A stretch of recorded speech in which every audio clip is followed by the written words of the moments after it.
What's up, babes? It's Fearless Victoria. I am back with another video. If you guys are new here, welcome to my channel. If you've already been subscribed, thanks for coming back. So let's just call this like a midnight update session.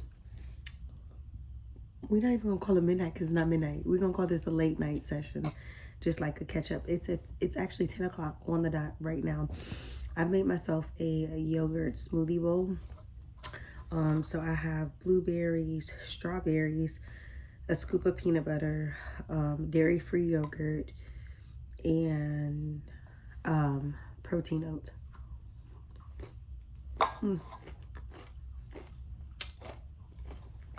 Chef's kiss. I've been eating this for years. So I wanted to have like an overall update or whatever. You guys know that I made videos that I was talking about how to leverage, how to boss up, and how you can take an asset such as a car or something of ownership and sell it and consolidate / eliminate debt, right? So here's my update. First of all, let me take a sip of water because this smoothie bowl is good, but let me wash it down real quick. So I'm gonna be just eating my little smoothie bowl. Don't even mind me. I'm filling y'all in with the business tea. So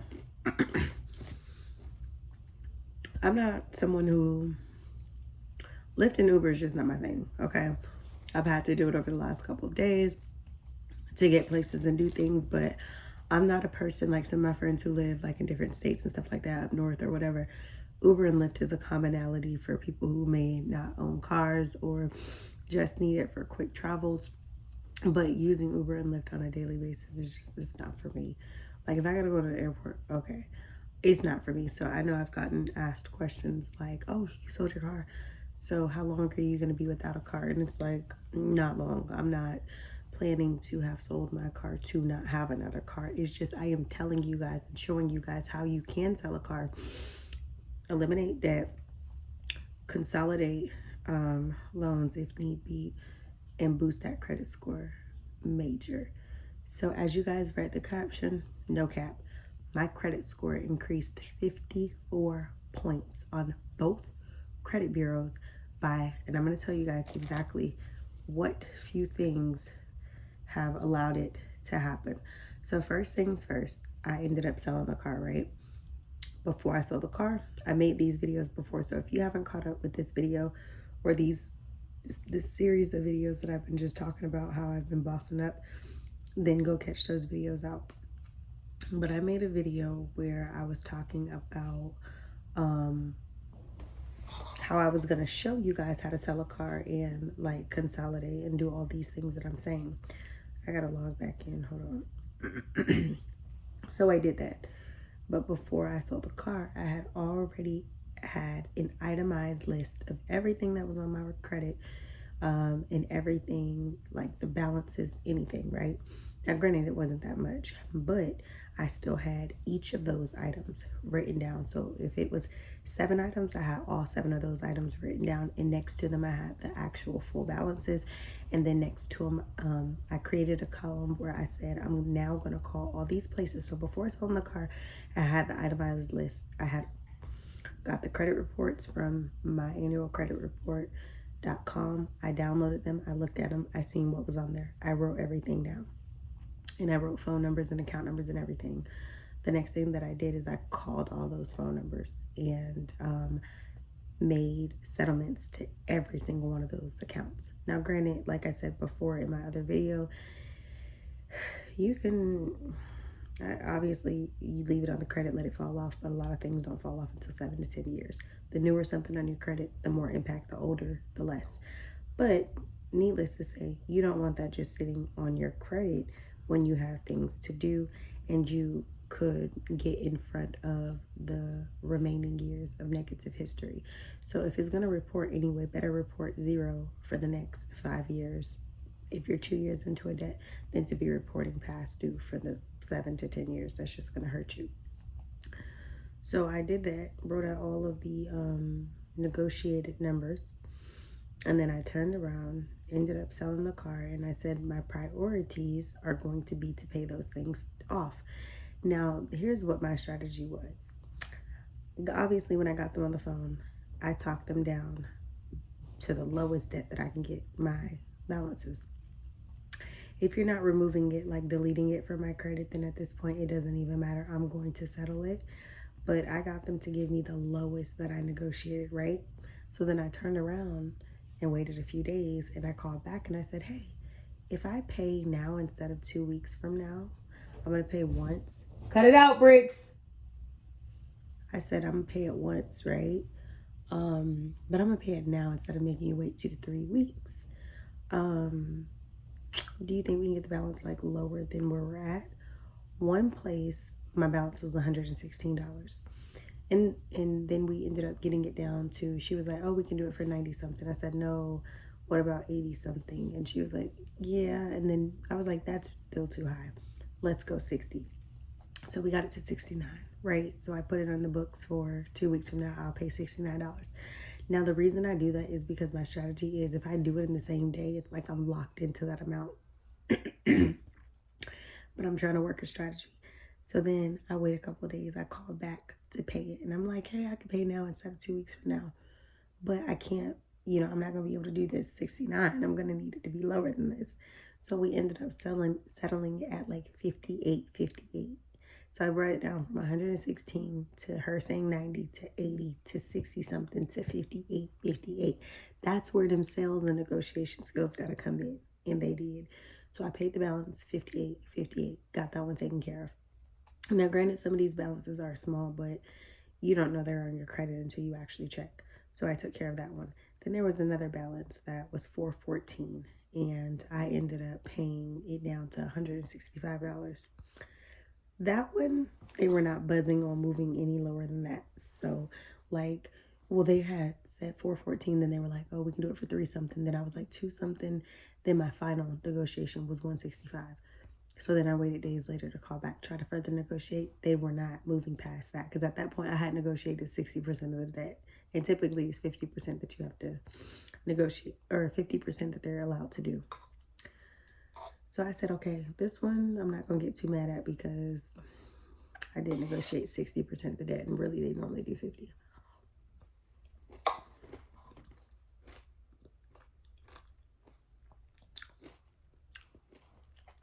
Got that squared away, paid up. Right?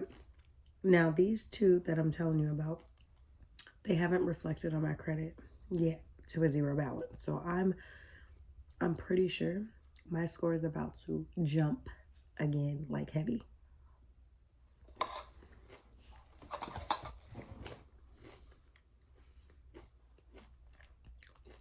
I'm trying to log in to show you one of my increases. I don't like to talk about something. I don't like to talk about things without showing you results.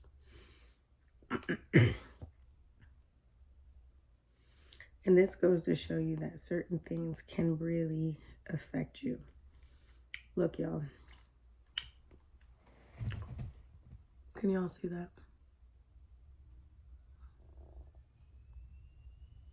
If you look all the way on the edge, it says plus 54. And I know my phone is like broken, but look at that green. It says plus 54, right? My score on December 16th, 2022 went up plus 54. Oh, you can't really see it that well, so let me show you like that. Look, I know the screen is cracked, like I said. And this is just a tempered glass. So like people be like, dang, your phone is really cracked. But it's like, no, when I take this glass off, I could just put another protector. So I'm gonna be doing that very soon.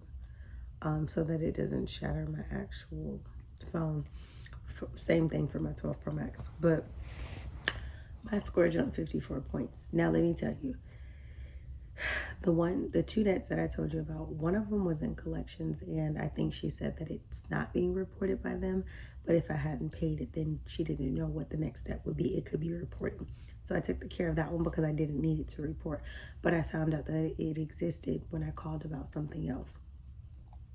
The second one that I just told you that I paid that one. That one was reporting on my credit, and it was reporting that I had a late balance of $414, and it's not like an active balance. These are the balances that I told you I kind of got behind on when I was sick with COVID. And granted, you know, when you're worried about your health, credit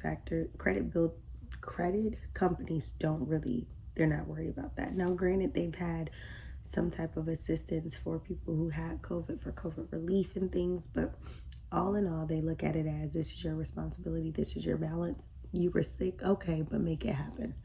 So for me, it was just a thing of like, I know what I went through, but now that I'm in a much better space from that, I'm going to put myself in a much better space for fixing these things.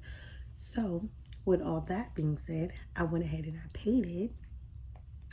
And the 165, it still hasn't reflected in their system as a $0 balance. But she said when it does, they'll send me a letter via email to show that I paid it off, and they'll, you know, send my information to the credit bureaus to update it. So I'm not sure when that's going to update, but I know when it do, I'm going to jump up. But then I opened up another Self credit builder, which I've been telling y'all about Self for a long time. Self is a credit builder that literally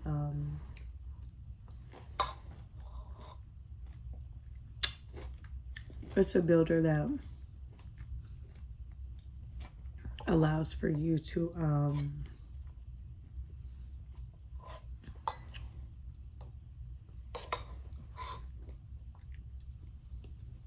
build credit and eventually turn building that credit into a secured card. Then you'll have a line of build credit to build credit, but then you'll have another line of credit to maintain credit from a secured credit card. So I found out about Self like 4 years ago, 3-4 years ago, and I've been literally using them each year.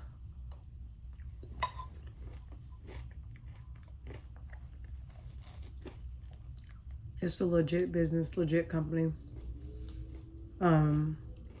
But I recently started another account. By starting that account, is starting to reflect.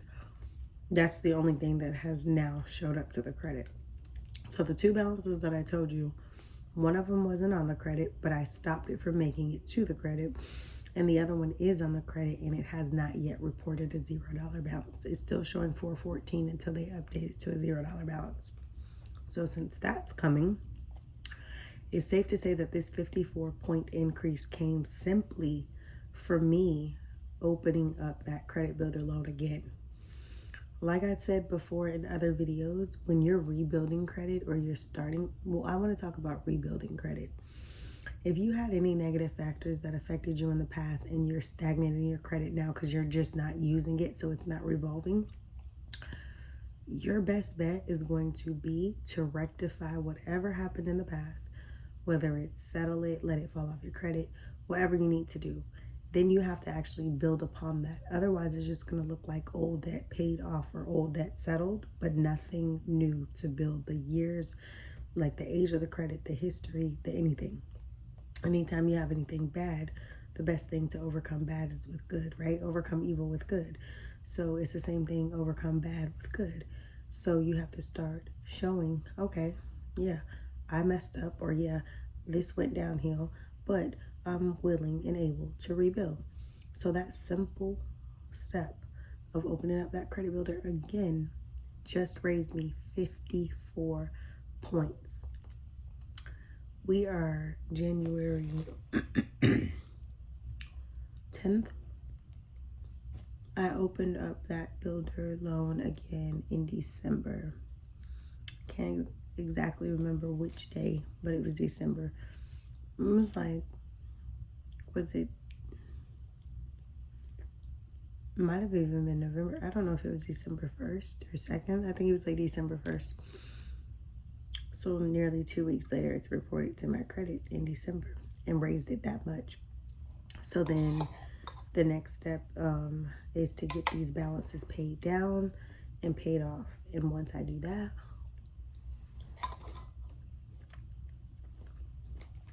I'm going to probably open up another secured card or a secured line of credit, secured loan to secured somethings, right?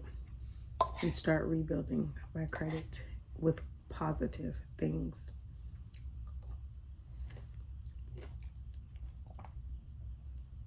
So right now, my biggest focus is getting these debts paid. Watching them reflect. And then once they reflect on my credit, I'm going to either add a partial auto loan, unsecured loan, secured loan, something of a loan caliber that is going to start reporting on my credit. Obviously, home loans, auto loans, they fall in two different categories. But if I can have one of those types of loans or two of those loans operating, great.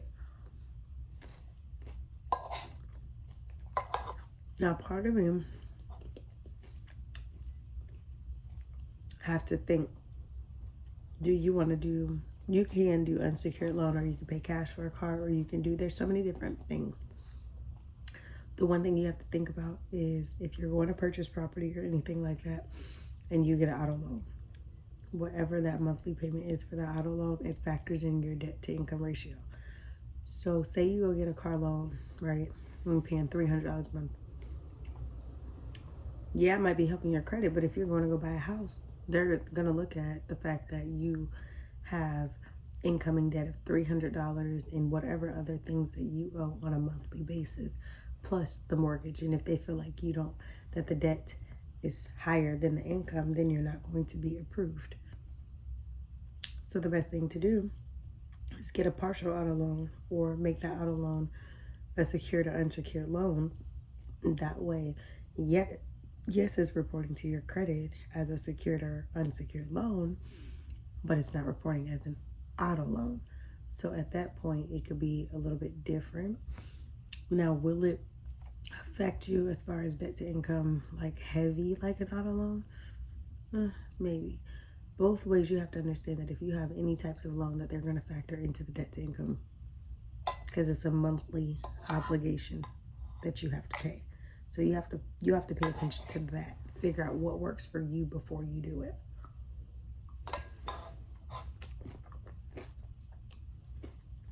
Now, if you get a new car,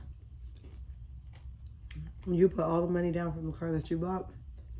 From the car that you sold, plus some of the money that you save, and then you get like a $10,000 auto loan. Spread it amongst the largest term. So if it's 72 months, or if it's whatever the largest terms are, do that so that you can spread out the payment amount. Like, obviously, the longer, the more interest, the shorter the month, the least interest. But for me, I would take the longest period of time for the loan and then just pay it off sooner. So that way you don't get hit by the interest. But what that's going to do is it's going to make so say that you do like a sorry y'all, a loan that's going to finish in 2 years. You might be paying it like an accelerated basis. But then if you do something that's more like longevity in it, then you might be paying cheaper. And by paying cheaper, that means that your debt every month is lower than what it would be if you would have assumed a loan that's going to get paid off in 2 years, if that makes any sense. So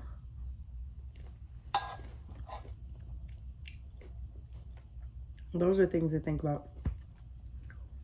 But I had to get on here to tell y'all how my score went up. 54 points. I'm not a credit expert, but I know a lot about credit. And I'm very witty, and things have to make sense for me. So since I'm that type of person where things have to make sense for me before I do it, or before I allow something to, I'm going to think through it, and I'm going to think it out. So that's why I am the way I am.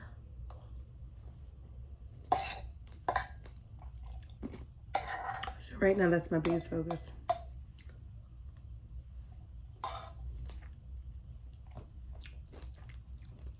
Let the credit shoot back up. Because why are you in a rush to get stuff with decent credit when you can raise that credit score so high. And it's like, okay, I have better interest rates, I have better everything because my credit score is higher than normal.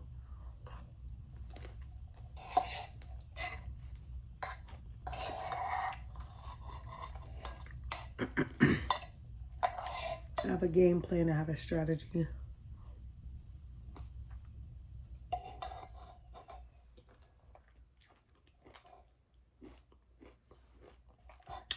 And that's why things are working out for me. So I just wanted to get on here and tell y'all, this is so good. No, Bricks. This is so good. I know it might not look it, but it's so good.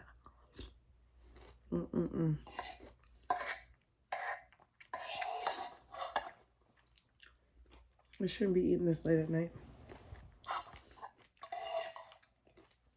But I had a crave for something sweet and good. What?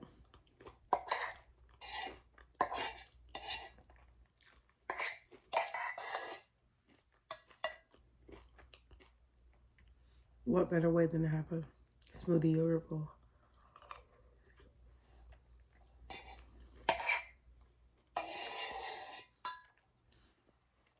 When I tell you this is fire.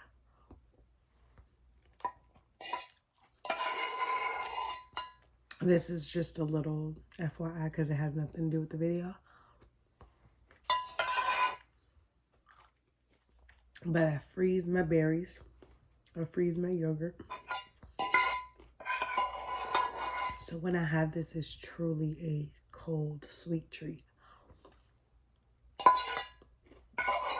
Now my teeth do get sensitive to cold, so it's not cold to where it's like so cold where my teeth are like, but it's cold enough to enjoy. I'm not like trying to, you know, I let it sit out and then I eat it so that it can kind of chill out. But yeah, I've been talking like 25 minutes, but not yet, but almost 25 minutes. And I just had to fill y'all in. I'm so sleepy. I'm about to get some work done and then I'm out for the night. So I'll see y'all in the next video. Like, comment, share, subscribe.